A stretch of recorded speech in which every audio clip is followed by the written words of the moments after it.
Ashrei Yoshevetecha Hodia Lelu Chased La Tila David Aramim Chalohai HaMelech Vavarcha Shimcha Leolam Vahed Gadol Adonai Melameon V'ligdilato Ein Cheker Hadar Kavod Hodecha V'divrei Niflotecha Asicha Zecharav Tuchaya Bi'u V'tzikarcha Yiranenu Tov Adonai Lakol V'rachamav V'kol Ma'asav Kevod Malchutcha Yomeru Gvuratcha Yidaberu Malchutcha Malchut Kol Olamim U'memshaltecha B'chol Dor V'dor Enechol Elecha Yisaberu V'yata Noten Lahem Et Ochlam B'ito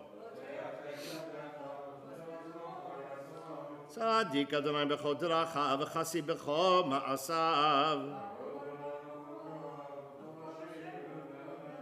Retzon Yirei Av Yaseh V'yet Shavatam Yishma V'yoshiyem Tilat Adonai Daber Pi V'varech Kol Basar Shem Kodsho Le'olam Vahed Hallelujah Uval Tzion Goel Shaveh V'shvi Yaakov Ne'um Adonai V'nitzeh B'titzah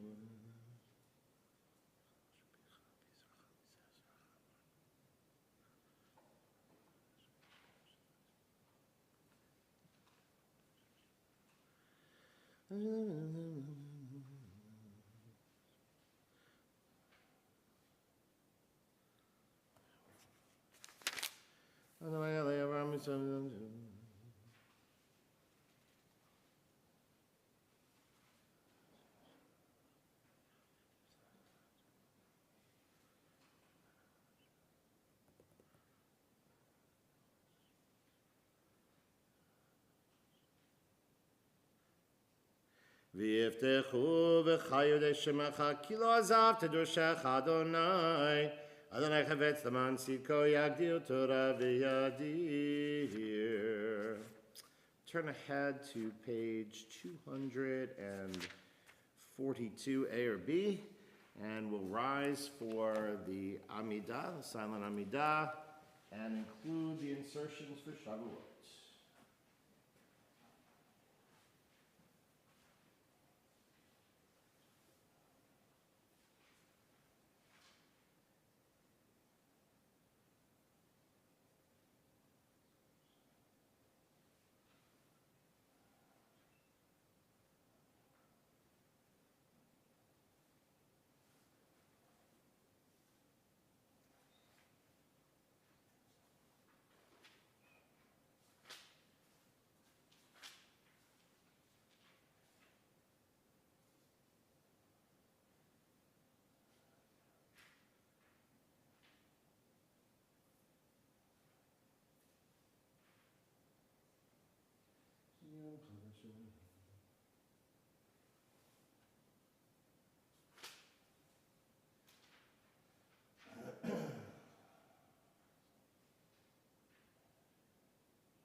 We'll continue with Aleinu, page 248. Please rise. Aleinu l'shabeyach la'adon hakol la'teh gedula le'otzer bereshit shelo asanu kigoyei ha'aratzot ve'lo samanu kemishpachot ha'adama shelo sam chelkeinu kahem ve'gohar aleinu kechol hamonam v'anachnu korim u'nishtachavim u'modim lifnei melech malchei hamalchim hakadosh baruch hu shehu noteh shamayim v'yoser haaretz u'moshav yikaro Mayanim ma'al u'shchinatu zo begov he'meromim hu Eloheinu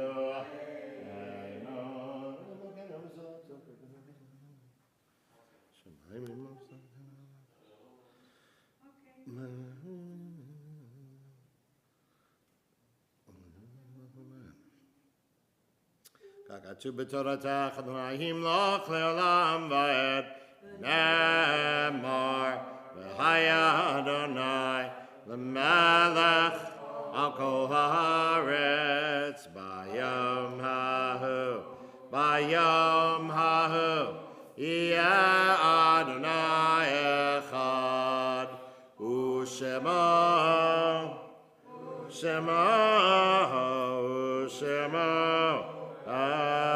Echad u'shemo echad. With affection and fondness, we recall those members of our community, their family, and friends whose Yoretzites come to a close at sundown on this 6th of Sivan. We remember Bertha Tobias, Celia Gilman, Etta Diamond, Fanny Stecker, Jenny Ida Hollinger, Joseph Miller, Leah Abadi, Leonard Dobrin, Louis Bobroff, Nathan Barber, Richard Melvin Albert, Sheldon Wayne Moss, and Suzanne Goldfarb. Yehi Zichron Baruch, may our memories of the departed bring comfort and strength. May they rest in peace. Amen. Well, we have a little time before we can daven Mariv and go into our second day of Yontif. So, study a little Torah. And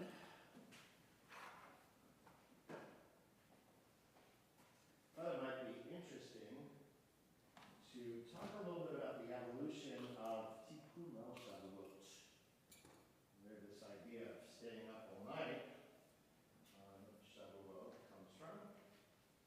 Actually, there are other tikkunim. There is, for instance, custom of staying up all night on Hoshana Rabbah and studying. So each of the you have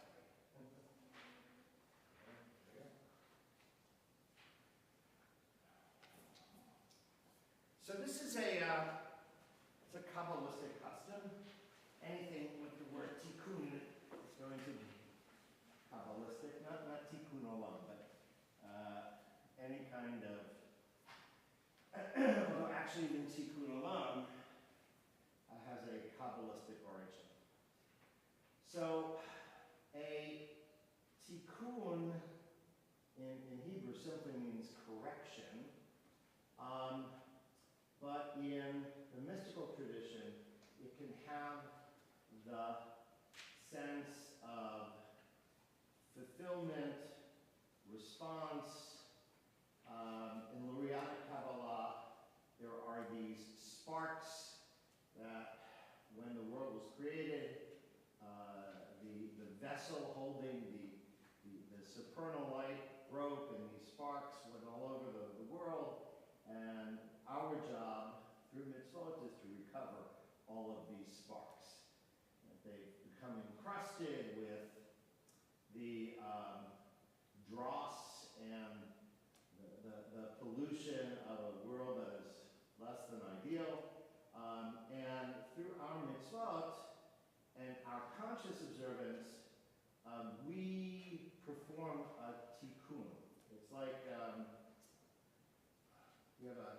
big, huge jar of jelly beans. And they break and they go all over the floor in the living room, the family room. And now your job is to go looking for them and gathering them back to their original state. But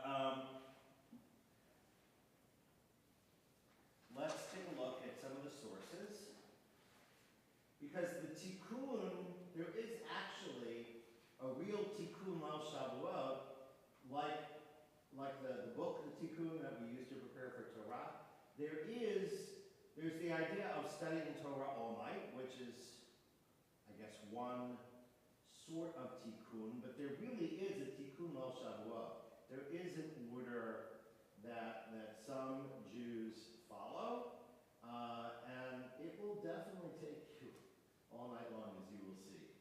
But let's look a little bit at some of the background. And there's nowhere in the Torah that says, thou shalt study Torah all night, right? So we are relying on Midrash for all of this. And the first place that we will find some reference to the night before Shavuot is, not surprisingly, in Midrash. And Shir HaShirim. Why Shir HaShirim? Because Shir HaShirim is, in the eyes of the rabbis, a love song between God and Israel at the time of, when God and Israel were first dating. And when did God and Israel first date? Well, in the days leading up to the giving of Torah. So in the images that we find both in Rabbinic Midrash and Kabbalah, is a sense that what happened on Har Sinai was a wedding. Whether we were marrying God, or God is the father of the bride, and the bride is Torah. Actually, in Sephardic communities, there's a wonderful custom, we read Akdamut, but which is a lovely Ashkenazi poem. But there are a number of different versions of Ketubot. There are Ketubot. One famous one by Moshe Nahara, who is known for having written various Shabbats and Mirot. But it's a beautiful ketubah in a kind of ketubah style, where God is the father of the bride, Israel and the Torah are getting married. And this is read on the first day of Shavuot, prior to the Torah reading.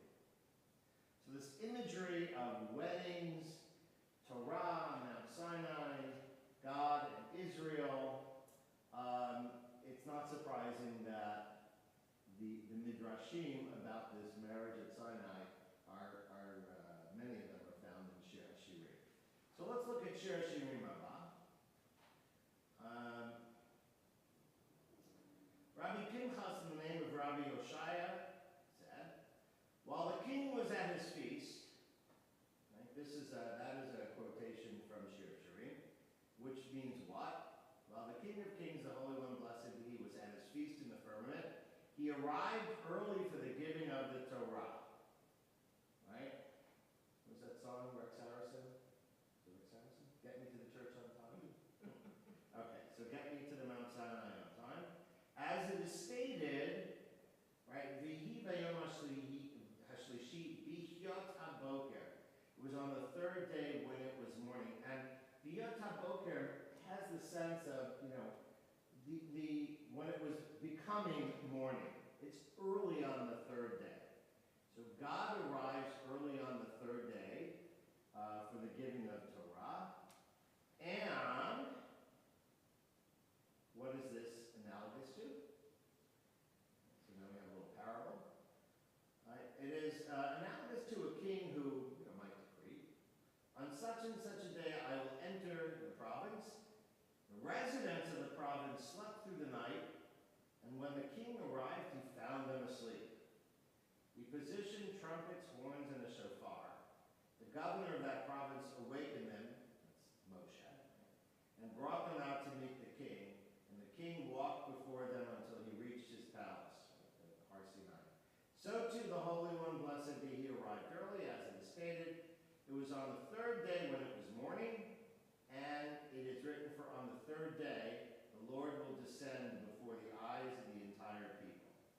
So what happens? God shows up for the giving of the Torah, so to speak, and where is Bnei Yisrael?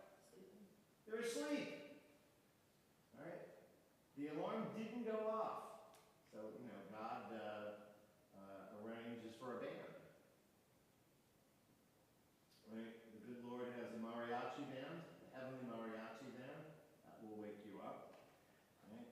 Horns, trumpets, shofar. And then the Midrash continues. Israel slept through that entire night.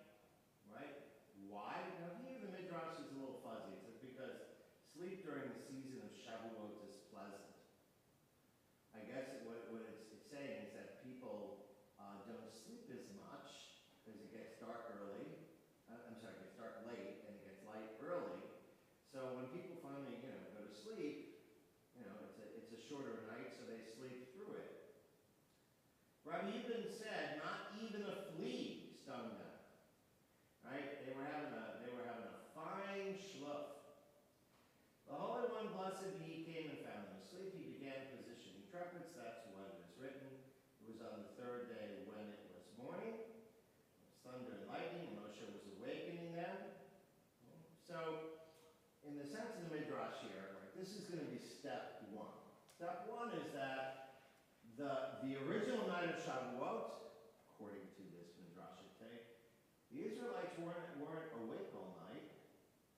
They were very much asleep, even in the morning.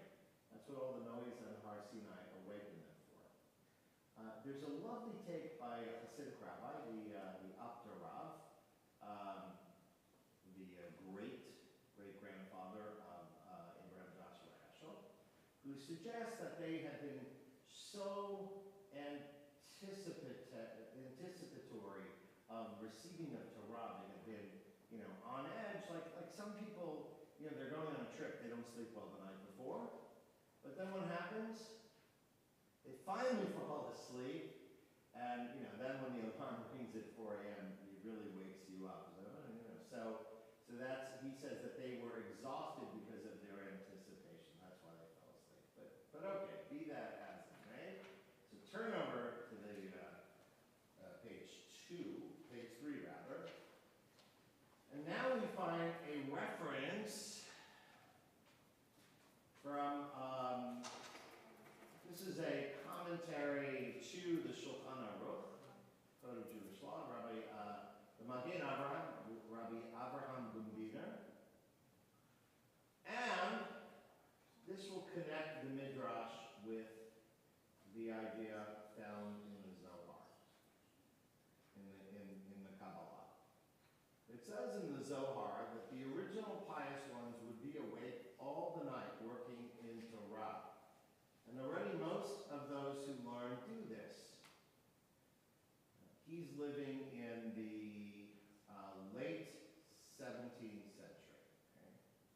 And already most of these who learn do this. It's possible to give a reason for this according to its simple understanding, that Israel slept all the night, and the Holy One, blessed be he, had to wake them in the Midrash. Therefore, we need to fix this. Anachnu tzuchim litaken zeh. So it is a literal tikkun, a literal repair. Our ancestors weren't awake when it came time for the giving of Torah. That's why, if you will, the mariachi band at Sinai. But we, their descendants, now stay awake all night as a tikkun for this. I don't think it's such a simple understanding, but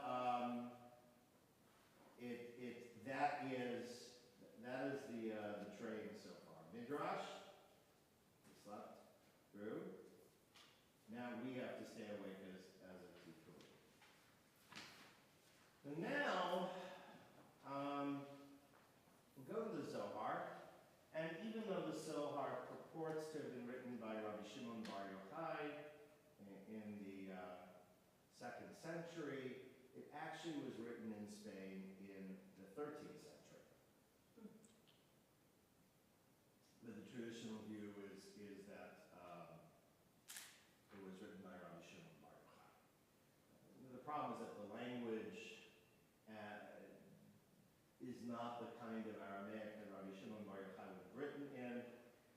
Plus, the Zohar is nowhere mentioned until documents after the 13th century.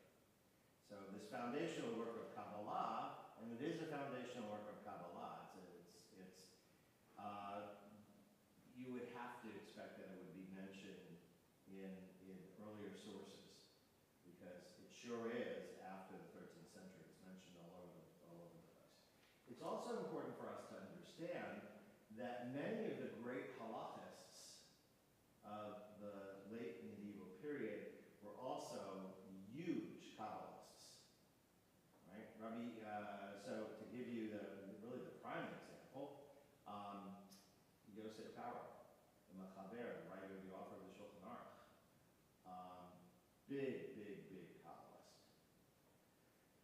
So the fact that Tikkun Al Shavuot and a variety of other Kabbalistic customs are being found in a code of Jewish law as explanations and as reference points, it makes perfect sense. One of the things, besides writing being one of the most important halachists of all time, Yosef Karo had a heavenly teacher that he called the Magid. He would hear a voice that would teach him Kabbalah, and others of his students and his circle. He lived in Sfat. He emigrated from Spain. He lived in Sfat in the great Kabbalistic era of the 16th century. He knew all of the greats of 16th century Sfat. And he considered his Kabbalah to be, even though most people don't study him for that or know him for that, that for him was as important, maybe in some ways even more important than his halachic work. But be that as it may, let's look at one of the main sources of Tikkun Al Shavuot, and it's described in a very Kabbalistic sense. So this is from the Zohar, on page 4.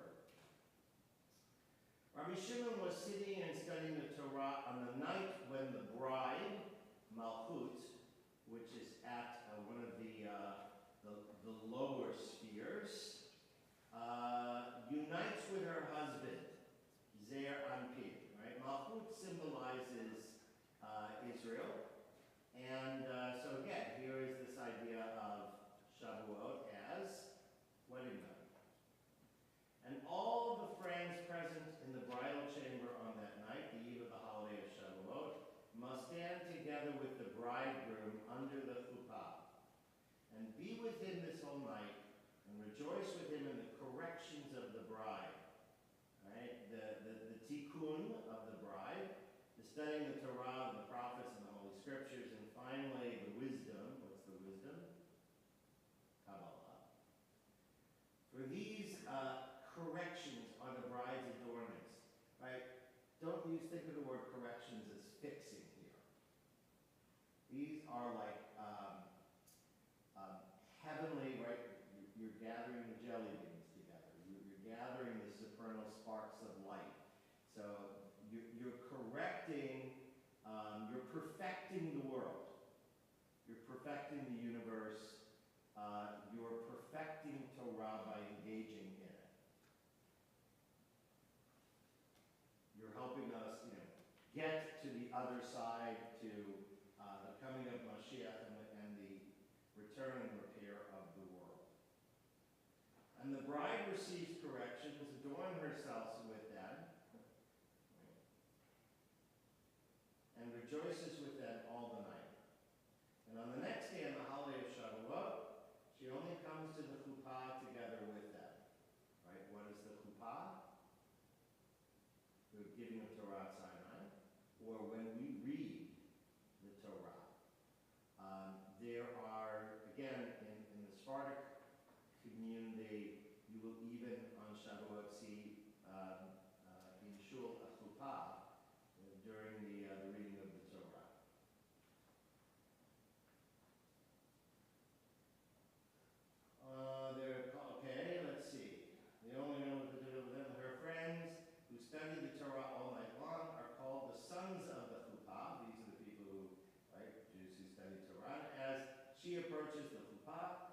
Creator asks about them, blesses and adorns them with the bride's adornments. Happy are they who merit this. This is why Rabbi Shimon and all of his friends stayed up that night, and each of them renewed the Torah again and again. Rabbi Shimon was joyous, and so were his friends. So here the Zohar is describing in very Kabbalistic terms this idea of studying Torah all night long, the Tikkun Shavuot.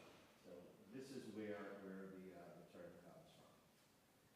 And 5 minutes. If we turn to the last selection on starts on page 5.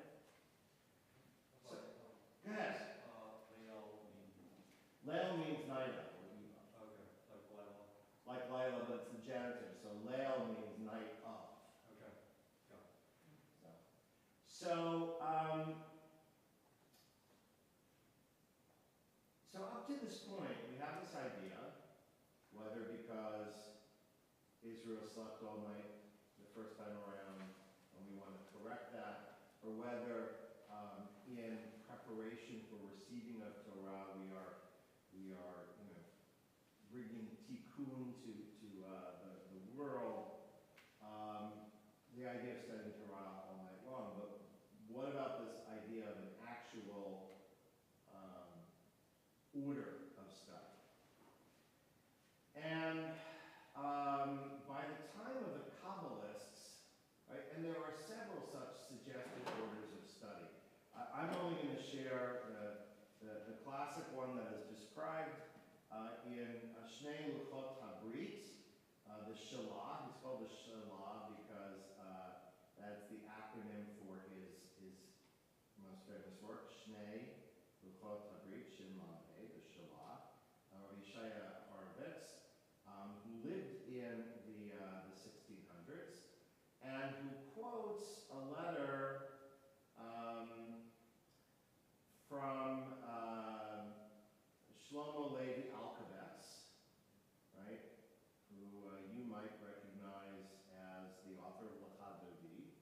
He's Shlomo Halevi written as an acrostic into the verses, who was hanging out with Rabbi Yossi Karo, and who heard from Rabbi Yosef Karo through the voice of the Magid, this mystical voice that was teaching him what this order should be. So, if you happen to have the Art Scroll Shavuot Machzor at home, in the back, you will have the Tikkun Leil Shavuot that Shlomo Halevi Alkabetz learned from Rabbi Yosef Karo. It's nuts. It's about, let's see, 670 to, that's about 100 pages. So what would be, right, so what you're doing is you want to cover, so to speak, all of the Torah. So what would you do? Okay? Well, you read the creation story through the giving of Shabbat, so Genesis 1 through Genesis 2-3. Then you read the last 3 verses of Breshit. The first 3 and the last 3 of Parshat Noah. Basically, you're reading 6 verses, the first 3, last 3 of every Parshat, but there are some that get the whole Parsha. So when you get to the Shalach, you get the entirety of the Song of the Sea. Right? So that is included in the Tikkun. And of course, and then you get, of course, the last 3. When you get to Yitro, you know you're going to be getting Aseret HaDibrot, the giving of the 10 Commandments. And this goes through, again, first 3, last 3, first 3, every single Torah portion. When you get into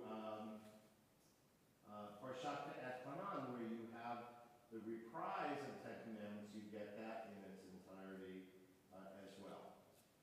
you go through first three, last three, all the way to the end of the Torah, the end of Parshat Zot HaBracha. And then what do? You recite Kadish Yatom. There are 13 Kaddishes that were recited during the formal Tikkun of Shavuot. Then you're going to get the beginning and the end of each of the prophetic books. Right? So Joshua, Samuel, Kings, Yeshayahu, Yirmiyahu. You get all of Ezekiel's freaky, hallucinogenic theophany vision, the Haftarah for the first day. So you get all of that. Then you get the Treyasar, the so-called 12 minor prophets, Hosea, right? You get all of Habakkuk's vision, which is the second day Haftarah. Then, after you finish the prophetic, the Nah of Tanakh, another Kaddish, you do the beginning and the end of each of the books in the writings.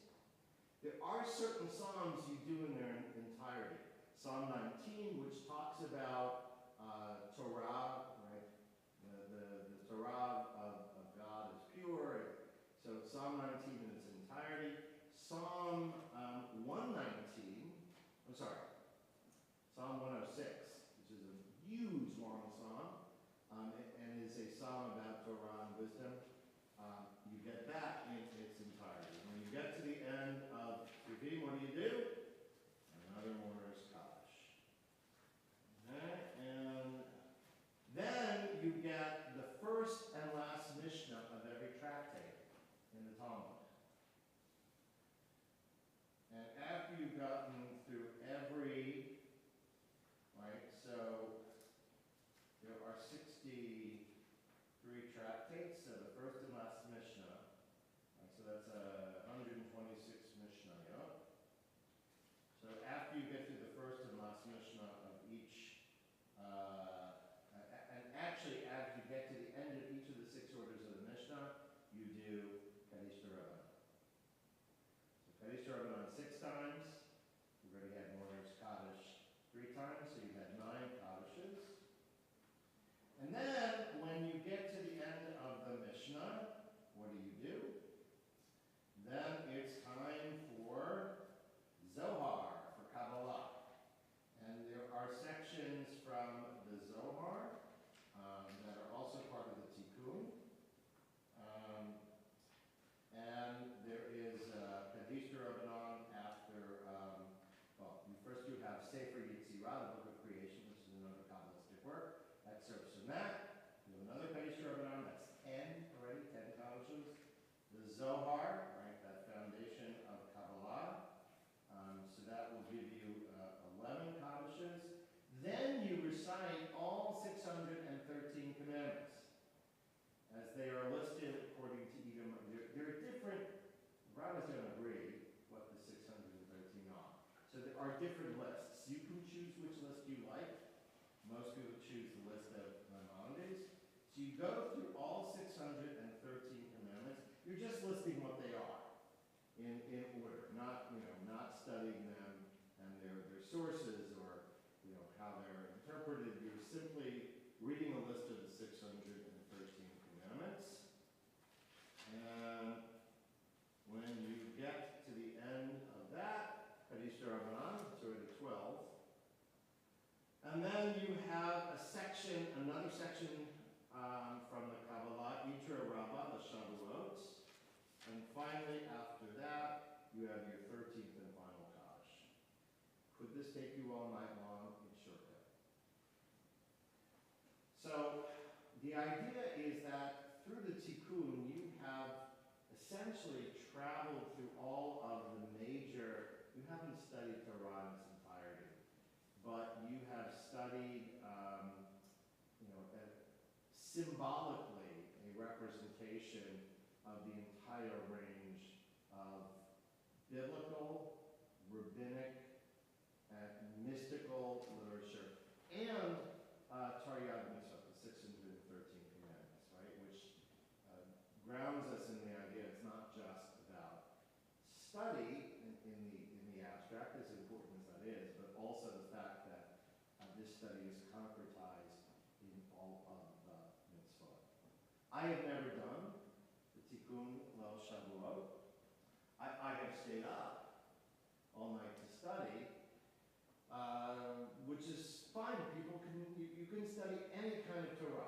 This is a minhag, it's a custom, it's a beautiful custom, but it's not, it's not a mitzvah. It's not one of the 613 commandments. But it is, it's a lovely thing if you're in a community. If we didn't have a 9 a.m. service, I would be, a big fan of doing this. This morning, as I was walking to synagogue at 8 a.m., there were people coming out every time who've been there all night long. They were on their way home, I was on my way to shul. So very often, and last year when I was in Berlin, I did participate in a Tikkun Al Shavuot. Not this kind, but we studied till about 4:30 in the morning, and then we davened together at daybreak, and then at breakfast, and then I went back to my hotel. It was a wonderful experience. I just flew on in the day before, so I was already on jet lag, and it just totally screwed me up for a couple of days. But it was a lot of, it was very, very meaningful and very enjoyable. So that's a little bit about Tikkun Al Shavuot, and we'll continue tomorrow.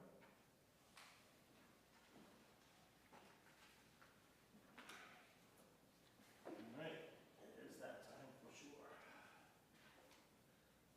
Yes, Minyan did not arrive.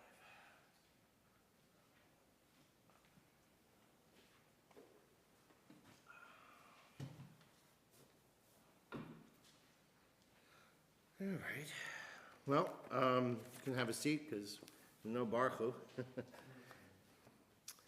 And we'll begin on page 28 with the bracha. Baruch atah Adonai Eloheinu melech haolam, asher b'yadav haadam.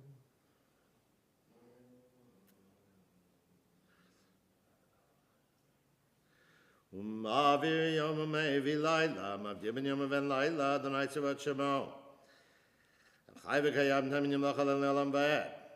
Baruch atah Adonai hamarim v'aravim.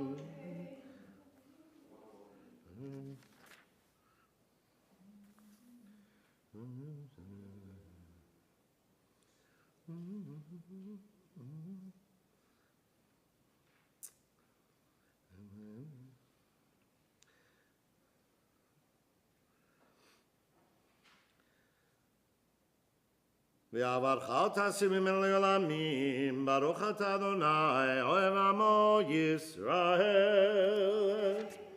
Shema el melech leman, Shema Yisrael, Adonai, Adonai echad.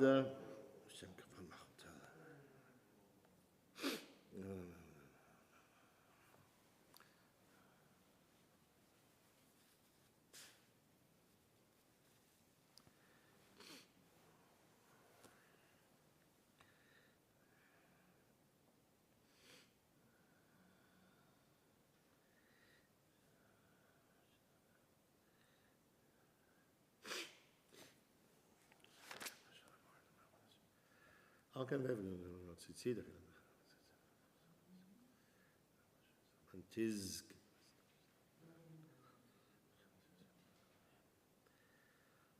Adonai Elohechem Emet, page 32.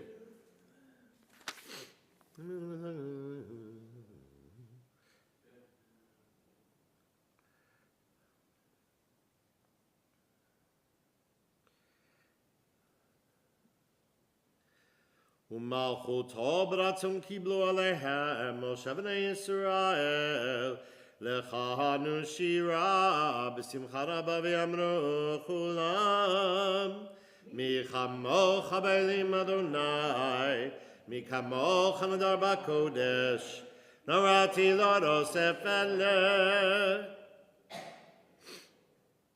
Malchutecha rovanecha bokeyam nifnei Moshe Zelianu v'amru Adonai imloch le'olam v'ed ונאמר, כי ודל אדוני את יעקב, וגאליו מיד חזק ממנו, ברוך אתה אדוני, קהל ישראל.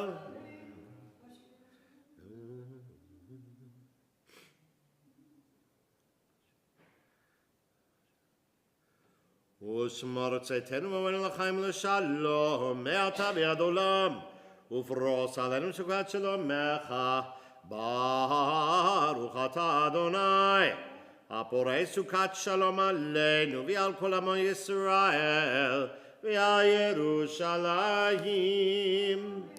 Please rise. We'll sing together the second paragraph. וידבר משה את מועדי אדוני al b'nai Yisrael.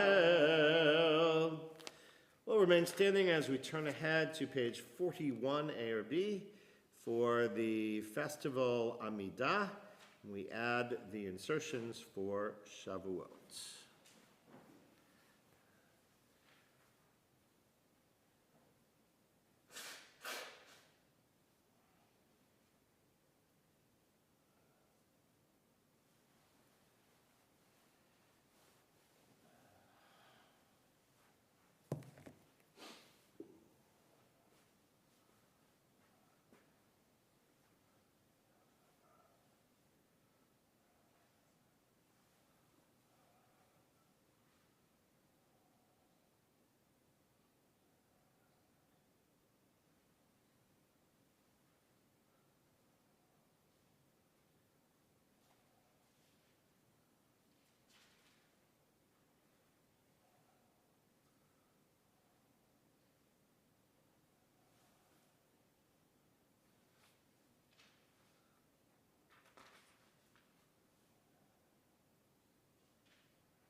We'll turn to page 50 for Kiddush.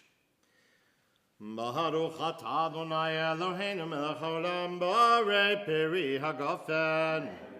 Baruch atah Adonai Eloheinu melech haolam asher bacha banu mikol ha'am v'rabamanu mikol ha'shon v'kiddushanu b'mitzvotav. V'atiten lanu Adonai Eloheinu b'ahava moadim l'simcha chagim uzmanim l'sason.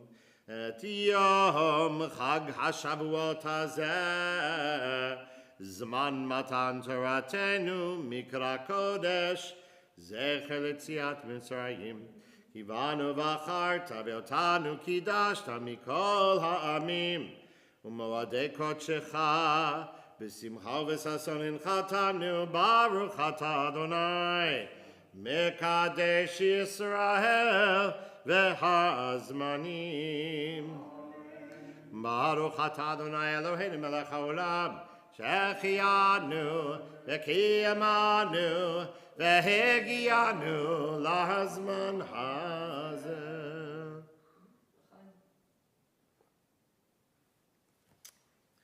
Aleinu, page 51. Aleinu l'shabeach l'adon hakol, l'tekedullah le'oser breshit, shelo asanu kigoyei haratzot, velo samanu kemishpachot ha'adama, sam chalkenu kahem, v'gohor aleinu kechol hamonam, v'anachnu korim, ומשתחווים ומודים לפני מלך מלכי המלכים הקדוש ברוך הוא שהוא נותן שמיים ויוסד הארץ ומושב עיקרו בשמיים מעל ושכינת זו בגובהי מרומים Eloheinu Enon.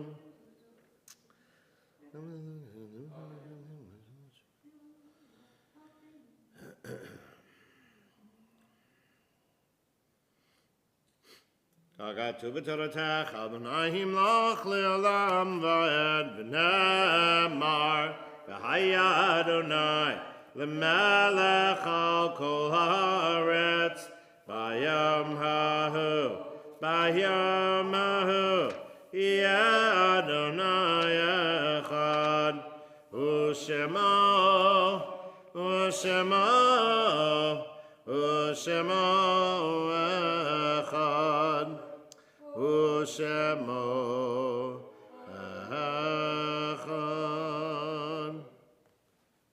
With fondness and affection, we recall those members of our community, their family and friends, whose Yorzites commence this evening, the 7th of Sivan. We remember Alice Saul, Claire Hammer, Joanne Ahrensberg, Myra Thier Lazarus, and Rosalind Rubens. Yehi Zichron Baruch, may our memories of the departed bring comfort and strength. May they rest in peace. Amen. In lieu of Mourner's Kaddish, we'll add the 23rd Psalm, page 197. And we'll read responsively. I'll read the Hebrew, and you respond with the English. Top of the page. Mizmor LeDavid Adonai Roi Lo Echzar. B'noteshe Yarbitzeni. Almei Menuchot Yinahaleni. Nafshi Yeshovev, Yancheni v'maglei tzedek l'man shemo. Gam ki elech b'geit mavet, lo ira ra ki ata imadi.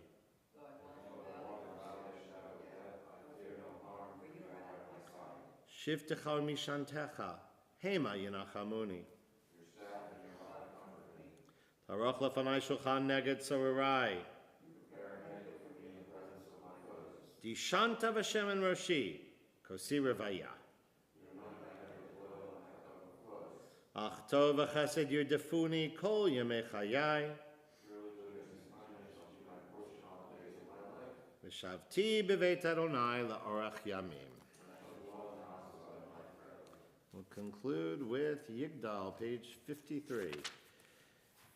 Yigdal Elohim chai v'yishtabach. נמצא ביהנת אל מציאותו, אחד מן יחיד כייחודו, ללמד גם אין סוף לאחדותו. הן לו דמות הגוף, ויהנו גוף, לא נערוך אליו קדושתו. קדמון לכל דבר אשר נברא, ראשון ואין ראשית לראשיתו. הינו אדון עולם וכל נוצר, יורק גדולתו ומלכותו, שפר נבואתו נתנו Elohan shesegulato v'tifarto. Lo kam b'Yisrael kimo she'od navi umabit et emunato. Torat emet natan le'ahar moel. Al yad nevi'o neman beito. Lo yachal Yifrael lo yamir dato. Le'olamim lazulato. Sofer v'yodea sitaharenu. Mabidles of davar b'kadmato. Go melish chesed kemifalo. Noten l'rasha ra kerishato. Yishlach l'ketz yamin mishichenu.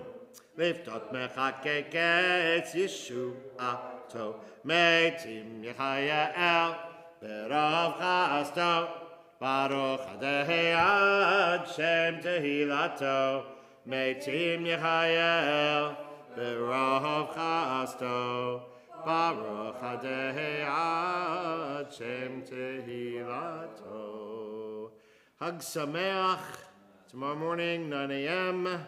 Tomorrow afternoon, 8:15, hopefully. And Erev Tov to all.